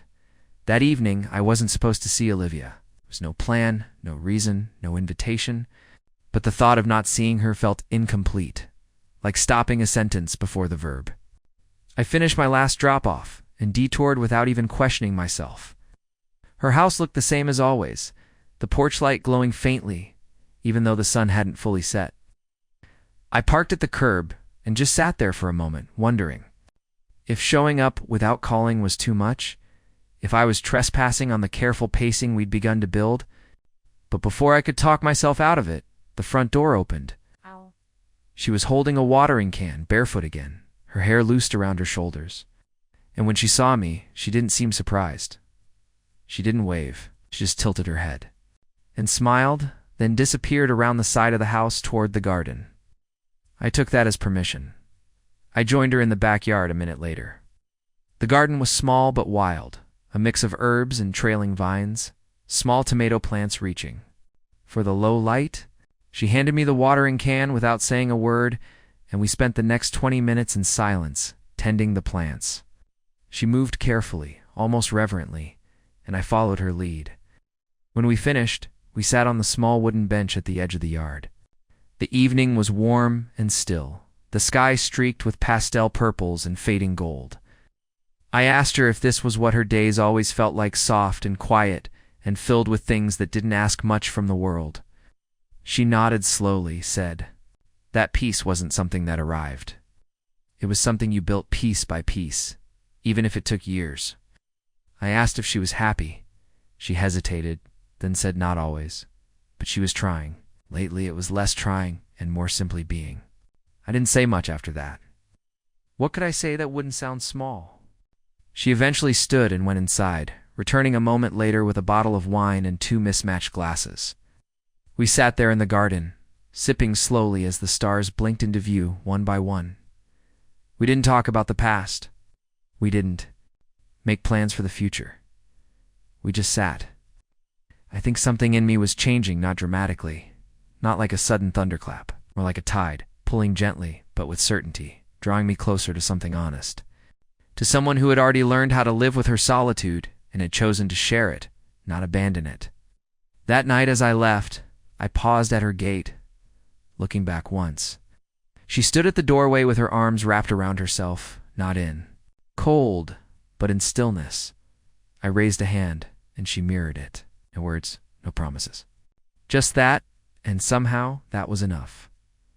The days that followed seemed to unfold in a rhythm that had not existed for me before. It's not rushed, not dictated by algorithms or deadlines, or even the endless scan of barcodes and route sheets. Yet there was a soft new beat underneath the surface of my life, and somehow it all came from a woman who once whispered she was lonely at 52. That single moment, that fragile confession, had ignited something inside me that was difficult to name, and yet impossible to ignore. Each time I passed her street, I slowed down, not always to stop, but just to glance toward that porch, to scan for her silhouette, to check if the wind had shifted the flowers in the window boxes, or if the light in her hallway was on a little earlier than usual. Sometimes I did stop, like I did one Tuesday afternoon when I had 2 hours shaved off my route due to a system error. It was the first time I'd arrived without any real excuse not to deliver anything, not to walk the garden or share a drink, but just to be present. I stood at the edge of her walkway for longer than I should have, hesitant, oddly aware of the intrusion I might represent. But she opened the door before I could knock, as if she'd felt my presence the way one feels an unexpected breeze. She didn't greet me with words. Instead, she held out a paint-stained hand, gesturing for me to follow her inside. She'd been working on the hallway repainting the trim, a softer color, a gentle sort of wheat tone that warmed the space. I offered to help, and she handed me a brush without fanfare. No questions, no jokes. We worked side by side in silence, the kind that felt earned, like 2 people who knew how to be in a room together without performing. With each stroke, I felt something shed from me, some crust of old loneliness, some habit of self-containment. I asked me if I'd ever painted before, and I admitted I hadn't. She smiled and said I was doing just fine. The whole thing was mundane and wordless, and still somehow intimate. When we stopped for a break, we sat on the drop cloth with glasses of water and paint on our arms. I asked her what made her decide to change the color. She said she'd woken up a few weeks ago and realized she'd been living in the same palette for too long. That sometimes change started with something as simple as paint. Wanted to ask her what else she wanted to change. Wanted to ask if I was part of that list, but I didn't. As evening settled in, the shadows stretched across the walls we'd painted. She stood and looked at the work with a sort of quiet pride, then turned to me and asked if I'd stay for dinner. I said yes before I had time to consider the implications, and we moved to the kitchen like it was the most natural thing in the world. She prepared something simple: pasta, a salad, roasted vegetables, and I offered to help, but she waved me off with a mock sternness that made me smile. I watched her move around the kitchen, her body relaxed, her movements economical and practiced. There was no tension, no sense of performance, just a woman feeding herself and someone she didn't mind having at her table. The meal was good, but what lingered more than the taste was the comfort of it. The sense that maybe this was what I'd been missing without knowing it. Not romance, not drama, not even excitement, but the ease of being seen without effort. After we ate, we moved to the small sunroom that faced the backyard. The last light of day glowed behind the trees, and she lit a candle on the low table between us. We sat without speaking for a long while, the silence stretching and folding around us like a shared blanket. Finally, she said something that changed the air in the room. Do you ever think about how many people pass through our lives without really touching us? I didn't answer right away. I was too struck by how closely that echoed something I'd thought myself hundreds of times, but never said aloud. I nodded slowly and admitted that I did, more than I liked to admit. She looked down at her hands and said she was glad I hadn't been one of those people, that she was scared sometimes to admit how quickly someone could become part of her. Days how easy it was to get used to presence. I told her I understood, maybe too well. There was a weight in her voice when she spoke next. She told me about a friend she'd lost 2 years ago, another woman in her 50s who had moved away suddenly and stopped returning messages. Not because of conflict, not because of a falling out, but because sometimes people just drifted, even when you swore you'd hold on. She said that loss had taught her to be cautious, to savor the small things, but not depend on them. That maybe we were all temporary guests in each other's lives, and the best we could do was be kind while we were present. I felt that like a pull in my gut. She wasn't asking me to promise permanence. She wasn't asking for declarations or commitments. She was asking me to stay honest, to show up when I could, to be kind while I was present. When it was time to go, I stood on the threshold of her front door, the same spot where this strange and quiet story had begun. She didn't hug me. She didn't reach for my hand. She just looked at me like she was memorizing something. Then she said goodnight in a voice so soft it almost folded into the air. I walked back to my van with the distinct feeling that something fundamental had shifted again. It's a kind of shift you don't always notice until weeks later when you realize your patterns have changed, that you pause before rushing home, that you find yourself thinking about someone else's quiet more than your own. I sat in the driver's seat for a while, engine off, the night humming around me, and I realized I didn't want to return to the version of my life that existed before Olivia, even if this never became anything more than what it was, a series of shared evenings, a steady presence. A woman who whispered loneliness and found something steadier in response. It was already more honest than anything I'd held before. The following week unfolded with a subtle shift in tempo. It wasn't marked by anything dramatic, no grand moments or life-altering confessions. But the silence between us had deepened into something warmer, more reliable. I still ran my route like always, still handed off boxes and scanned porches, and waved at dogs barking through screen doors, but my thoughts lingered with Olivia more often than I cared to admit. I found myself looking at things differently, listening for small signs of meaning in the mundane. A ceramic bird bath on a stranger's lawn reminded me of the one tucked in the corner of her garden, half covered in moss. A wind chime that hung above a porch in a distant neighborhood made me wonder what kind of music she'd prefer, if any. These weren't romantic musings exactly. They were something softer, something rooted in noticing. I was beginning to realize how rare that was in the world. To be noticed in a way that wasn't about performance or expectation, to be seen without being defined. Olivia called me midweek not to ask for anything, just to tell me she'd baked too much banana bread, and if I was nearby, I could help her solve the problem. Her voice was light, but there was something underneath it that I recognized immediately. The quiet hopefulness of someone who had finally started to trust that another person might say yes. I didn't even check my schedule. I told her I'd be there in an hour. The drive to her house felt like slipping into a familiar rhythm, like returning to a path I'd always known but hadn't walked in years.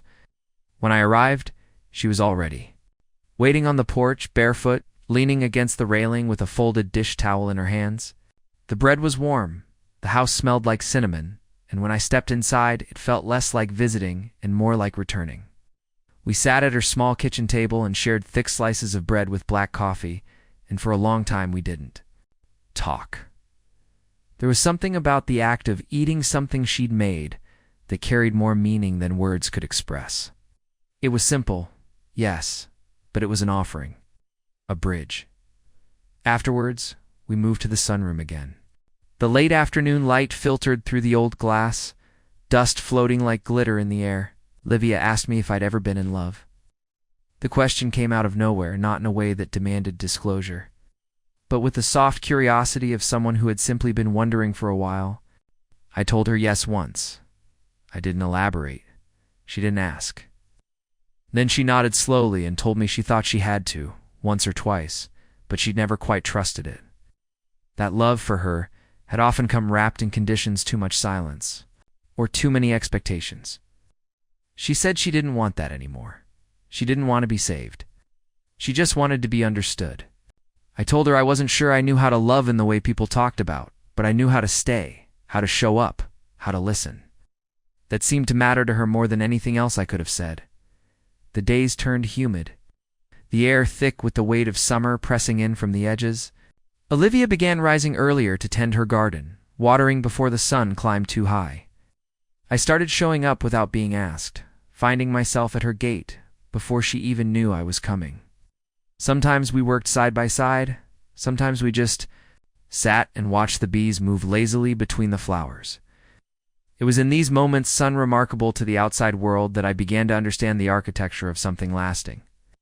We were building something piece by piece, not naming it, but shaping it all the same. There were still things I didn't know about her, and things she hadn't asked about me. But it didn't feel like avoidance. It felt like patience. Like we were letting the story tell itself without rushing the ending. One evening, she invited me inside after the sun had dipped and the sky was the color of bruised lavender. She led me to the living room, which I rarely saw her use. It was dimly lit and lined with bookshelves filled with old novels and faded paperbacks. She pulled one off the shelf, handed it to me, and said it was her favorite an old story about quiet people who lived small but meaningful lives. She told me she used to read it every year on her birthday, like a ritual. I asked her when her birthday was. She looked at me and said quietly, "It's today." I stared at her, stunned. She hadn't mentioned it. No hints, no casual references, no celebration. I asked her why she didn't tell me earlier. She shrugged and said it hadn't felt important until just now. That this quiet evening, this shared book, this presence, was more than enough. I opened the book and began reading aloud. Her birthday passed with no cake, no candles, no calls from distant family. Just the sound of my voice reading chapters into the night, the soft clink of tea mugs on the table, and the warmth of something we didn't yet know how to name. I left that night. She walked me to the door and told me it was the best birthday she'd had in years. I believed her. Not because of the words, but because of how she looked at me as she said them. Like I had given her back a piece of something she thought was gone. Not youth, not romance, not hope, but the simple human truth of being remembered. Being seen. Being worth the showing up that night, as I drove home under a sky scattered with stars.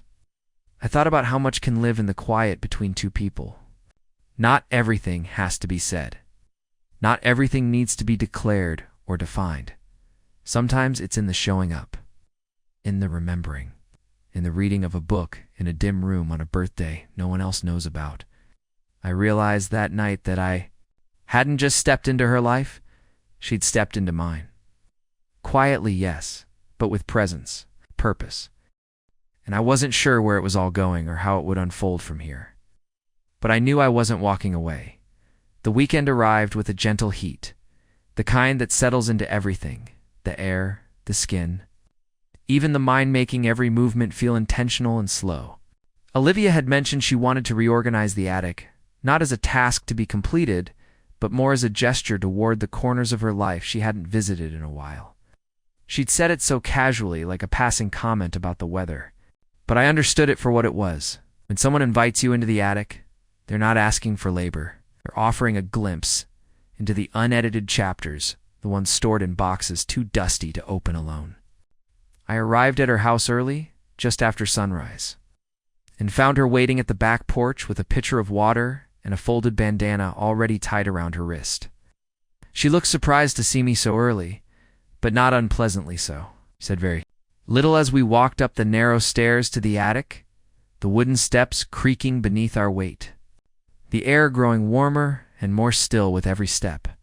The attic was low-ceilinged and dim, with sun filtering in through a single small window smudged with years of dust and pollen.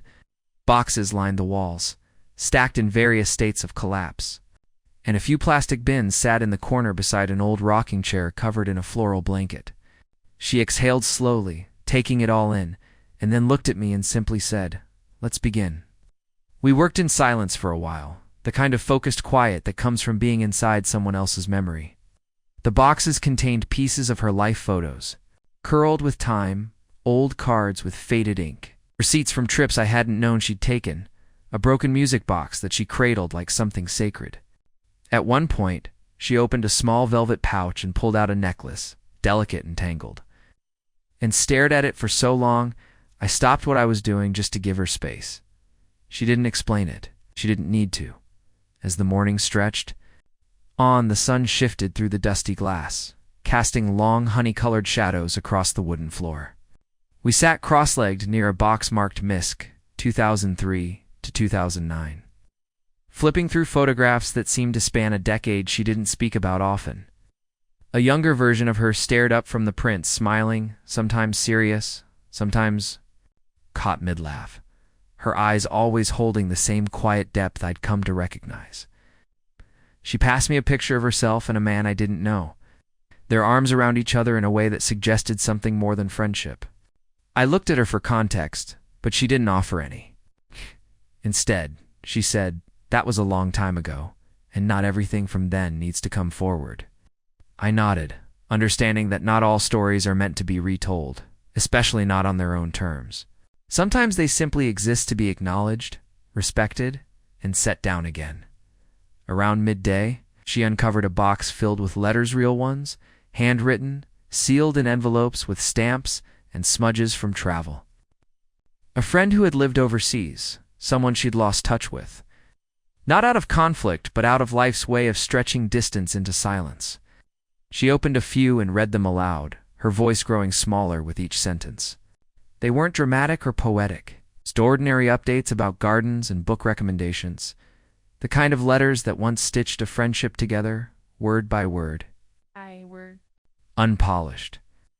She folded the last letter slowly, as if reluctant to let go of the voice it contained. I asked her if she ever wrote back. She said yes for a while, but then one day she stopped, and she never quite forgave herself for it. There was a sadness in her that day, but it wasn't bitter. It was the kind that comes from having truly cared and from living long enough to recognize your own patterns. We paused for lunch on the porch, both of us too warm and dusty to care much about appearances.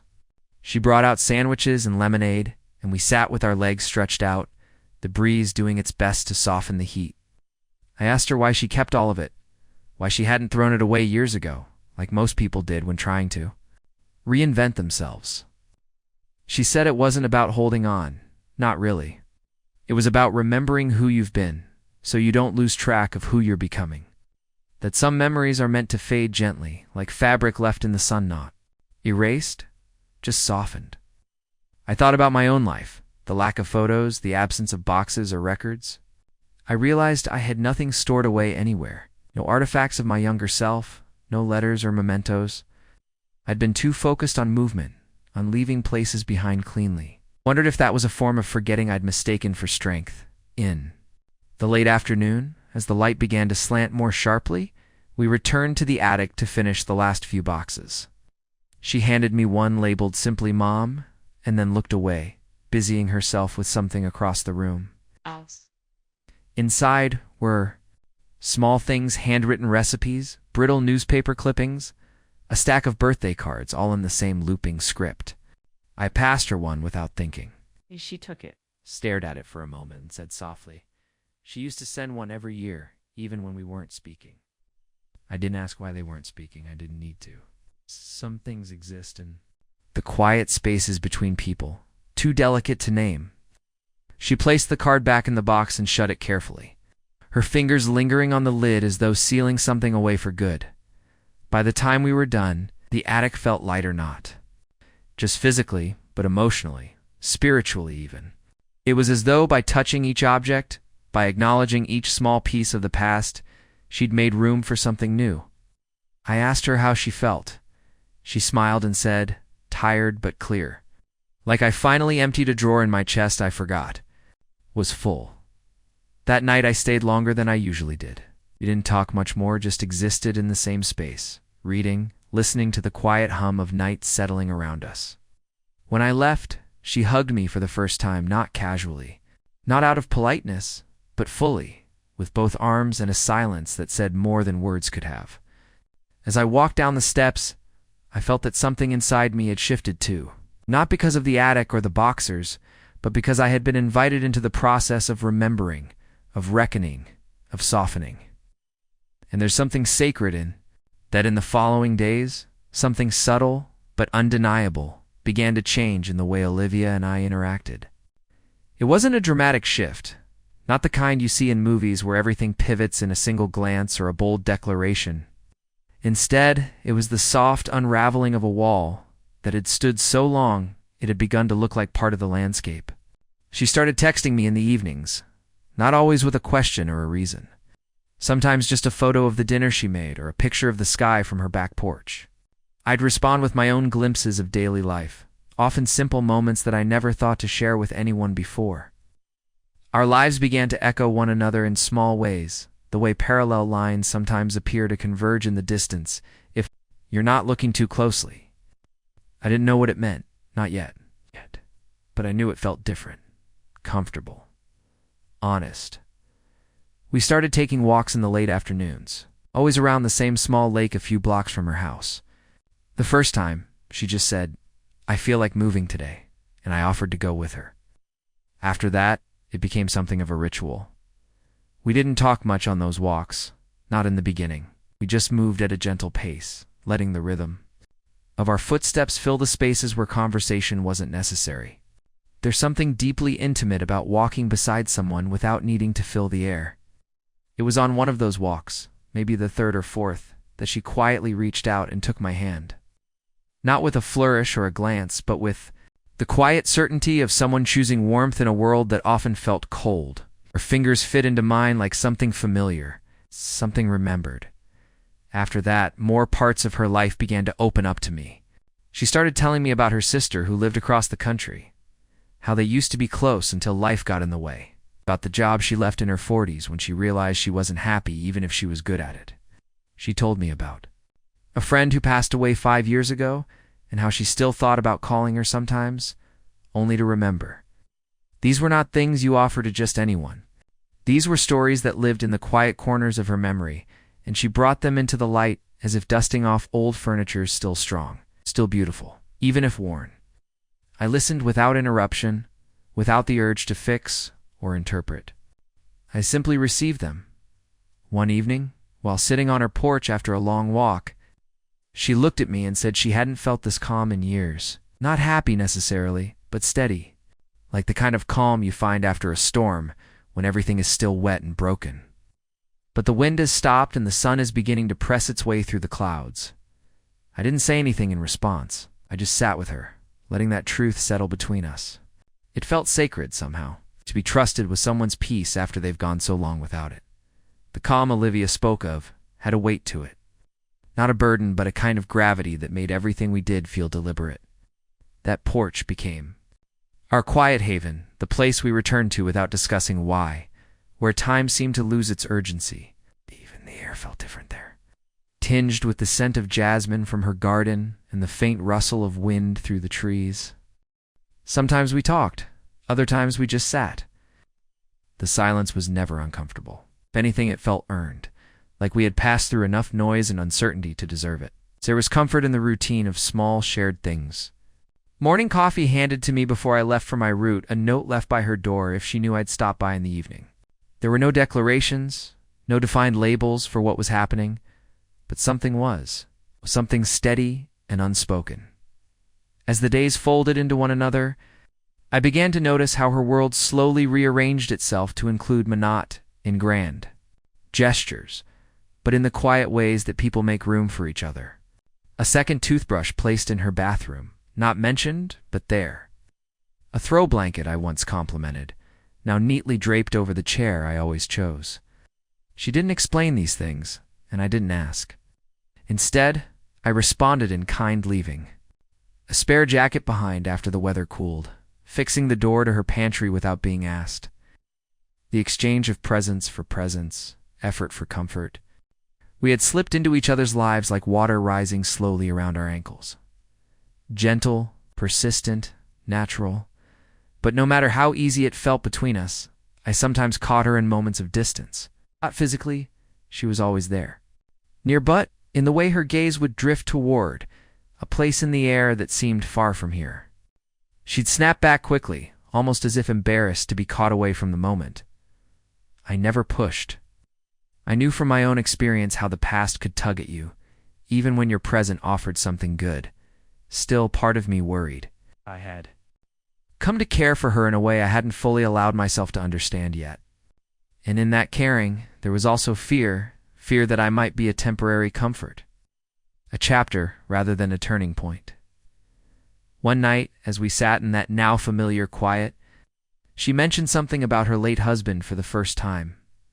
It wasn't a dramatic confession, more like a loose thread tugged without intention.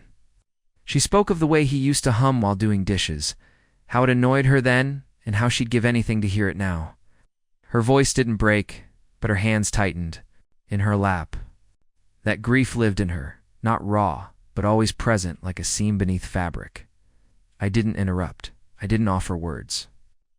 I just reached out and placed my hand on hers, and for a long time, we stayed like that tankard, still quiet. The moment didn't require fixing. It simply required presence. And in that, I began to understand something deeper about what we were becoming. The seasons had shifted without either of us calling attention to it. One morning I arrived to find Olivia's yard littered with amber leaves, the wind beginning to bite through the fabric of my delivery uniform. Ow. She was already outside, wrapped in a wool shawl, sipping from a thermos that steamed in the crisp air. She smiled at me as if I were just returning home, not merely stopping by, and I realized how much I had come to expect that smile. Ow. It was a quiet, anchoring force in my week, something unspoken I navigated toward like a lighthouse in fog. Moved without thinking, now raking leaves together, fixing the warp shed door, sharing meals without formal invitation. I didn't have to ask if she had enough groceries, or if she needed the attic light changed. She didn't have to ask whether I'd stop by after my route. There was a rhythm to it, subtle but certain, and with it came a strange kind of peace. Not excitement, not infatuation, something steadier, like a tide always returning to shore. But in the calm, there were questions I hadn't dared voice. I began to wonder, sometimes against my better judgment, whether what we had was building toward something or simply surviving in its current state. There were days when I imagined asking her, "What are we? What do you want from this?" But the words felt too sharp for the softness we'd nurtured. She was guarded in ways I respected but could not fully understand. A woman who had once whispered her loneliness to a stranger now kept her hopes locked tightly behind gentle smiles and careful acts of kindness. There were layers to her solitude, and I had only begun to peel back the surface. I didn't want to rush it, didn't want to push her into defining something that perhaps needed to be left undefined. But still, the thought persisted, quietly looping in my mind during long hours on the road or when I lay awake in the room. I still rented across town, and then came the unexpected message from my landlord letting me know he was selling the building. I had 60 days to find somewhere else to go. The news landed heavier than I expected, not because I loved the place, but because it forced a question I hadn't prepared for. I debated telling Olivia right away, and for 2 days I said nothing. But eventually I brought it up, sitting on her porch with the sun beginning to set behind us. I mentioned it casually, trying not to betray the swirl of uncertainty I felt beneath the surface. She didn't respond immediately, just stared ahead, thoughtful, then said something simple and deliberate. "You could stay here." The words hung in the air longer than they needed to. I waited for her to laugh, to explain it away as a gesture, but she didn't. She meant it. And in her eyes I saw no obligation, just openness. A door quietly unlocked. I didn't answer right away. Think I nodded. I think I smiled. But inside something shifted. Her offer wasn't grand. It wasn't dramatic. But it was real. It acknowledged what we had been too careful to define. In that moment, I knew. Whatever this was between U.S. friendship, comfort, maybe something, quietly growing into love, it was rooted in a shared willingness to be present for each other. That alone, for now, was enough. The days that followed felt suspended in a strange kind of stillness, like time had stretched itself just enough for us to breathe before the next chapter would begin. I hadn't said yes to Olivia's offer, but I hadn't said no either. I kept showing up, same as always, and so did she. Nothing changed in the way we moved through the day-to-day, me delivering my packages, her waiting on the porch, or in the kitchen with that quiet steadiness that had become so familiar. But under the surface, everything felt different. It was as if we both knew a page had turned, and we were standing at the edge of something neither of us could name. I caught her watching me a few times, more intently than usual, as if trying to read the answer I hadn't yet given in the way I stirred my coffee or set down a tool. And I watched her too, though I didn't mean to, noting how she hummed when she folded laundry or paused just a second longer at the door before stepping outside. The silence between us wasn't uncomfortable. It was full of waiting, without pressure. I started bringing more of myself into her space, unintentionally at first. A spare hoodie slung over a chair, my toolbox tucked by the side of the shed. Instead of in my truck, a second toothbrush in her bathroom cabinet that she never commented on. One night, I fell asleep on the couch after dinner in a movie, and when I woke up, there was a blanket draped over me, the lights dimmed, a glass of water on the table beside me. She hadn't woken me, she'd just let me be. That quiet gesture felt louder than any conversation we'd had in weeks. There was a kind of intimacy in being cared for without ceremony. Without asking still, I wrestled with the question of permanence. Living with her would mean stepping fully into something neither of us had named, would mean giving up the safe ambiguity that had shielded us. There was comfort in the undefined, but also danger. What if we stepped too far? What if the closeness cracked under the weight of expectation? I'd seen it happen, people mistaking warmth for compatibility, affection for endurance. I didn't want to risk breaking what we had by trying to make it into something it couldn't be. And yet I couldn't deny the way I felt when I was around her. It wasn't lust, though there was a pull, a closeness that felt charged. It wasn't just friendship either. It was a feeling of being known, not for what I did or what I said, but simply for being there. She saw me. Not the delivery guy, not the helper, not a placeholder in her quiet life. The man I was becoming in her presence, more patient, more open, more still.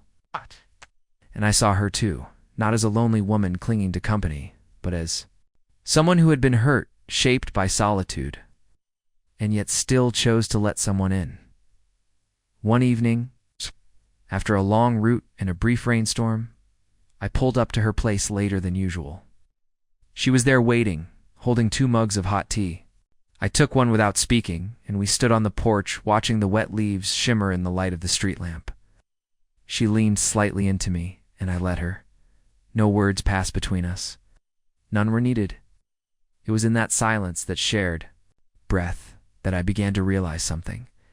Maybe the decision wasn't a matter of saying yes or no.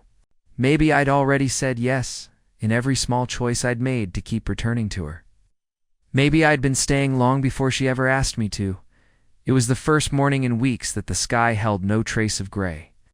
Sunlight streamed through Olivia's kitchen window and fell in streaks across the old linoleum floor, catching on the edge of the coffee pot and casting warm reflections against the cabinets. The quiet of the house felt different today, less like emptiness and more like calm. I stood at the counter, spoon in hand, stirring 2 mugs of coffee, hers with a dash of cinnamon, mine plain and dark. It was something I'd started doing without thought, without asking. The rituals had grown between us like ivy, small and slow, wrapping around the days until we were entwined before we'd realized. I heard the creak of the stairs and then the soft padding of her slippers as she entered the room. She didn't say anything at first, just walked to her usual chair by the table and sat down like it was any other morning. I set the mug in front of her, and she nodded in thanks, offering a small smile before taking a sip. I stood there for a moment, unsure whether to speak or simply let the day unfold. But something in the stillness urged me forward. I took the seat across from her, the one that had become mine, and rested my hands around my own mug to anchor myself. I told her I'd been thinking about everything, about the day we met, the way she'd said, "Stay, I'm so lonely at 52." And how that moment had split something open in both of us. She didn't interrupt. Her eyes stayed on mine, steady and waiting. I said that I'd never planned to become part of her life. Not really. I was just a guy on a route with a schedule and a scanner, moving through doorsteps and deliveries like any other Tuesday. Then there was her voice, her openness, that strange and aching honesty in her question. That whisper wasn't a plea. It was a key, said. I hadn't stopped thinking about what it meant for her to say it, for me to hear it, and for both of us to never really leave that moment behind. I told her I'd stayed again and again. It's not just because I felt sorry for her or because I needed the company, but because I wanted to. Because I felt something here in this house, in her presence, that I hadn't felt in years. Safety, yes. Warmth, but also the kind of silence that doesn't ask to be filled. It's a kind of understanding that comes from seeing someone exactly as they are and not needing to fix them. She blinked slowly and set her mug down. For a moment, she looked older than I'd ever seen her, not in a tired or broken way, but in the kind of vulnerability that makes someone seem more human than you thought possible. Then she said she hadn't expected any of this, not from a delivery guy with a crooked smile and a quiet voice.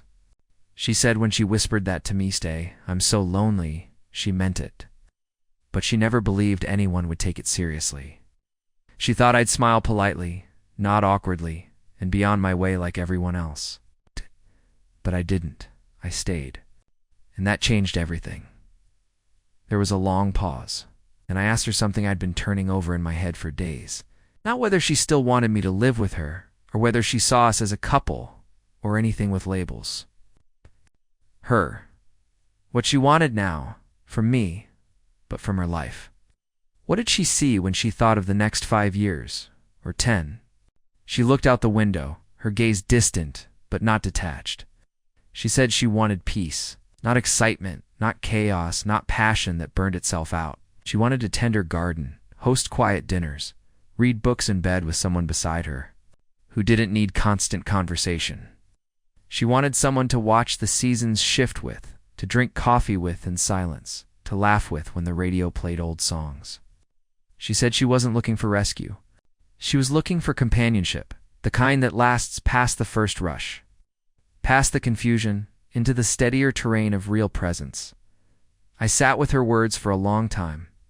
Then I told her I could do that. I told her I wasn't perfect. Had baggage, I had doubts. I didn't always say the right thing, but I could show up. I could be steady. I could learn. I didn't need a title to be committed. I just needed a reason, and she had become my reason. Later that day, we went for a walk. Not a dramatic scene, not a cinematic moment, just two people. On a sidewalk, under a clear sky, moving at the same pace. Her hand brushed against mine, and I took it, folding my fingers around hers as if it had always been that way. When we returned, she opened the door and said, "Welcome home." I laughed, thinking she was teasing. But she wasn't. I stepped inside, set my keys down next to hers, and felt something settle in my chest. Calm, unknowing. Weeks passed. Life didn't turn magical. There were disagreements, days we needed space, moments when grief and memory pressed too close. But there was also comfort, ease, laughter. I found myself humming when I made breakfast. She started painting again. We filled the walls not with declarations, but with presence, with moments that didn't need to be explained. Sometimes I still deliver packages, just a few. I like the motion, the sense of movement. But I always circle back to this house, too. This woman who whispered a truth into the universe that somehow found its way into my heart. She's not lonely anymore, and neither am I. And maybe that's the real story. Not of rescue, not of romance with a capital R, but of two people who met in the in-between. In the soft spaces that most of us overlook and decided to stay. Up next, you've got 2 more standout stories right on your screen. If this one hit the mark, you won't want to pass these up. Just click and check them out. Any upload from us?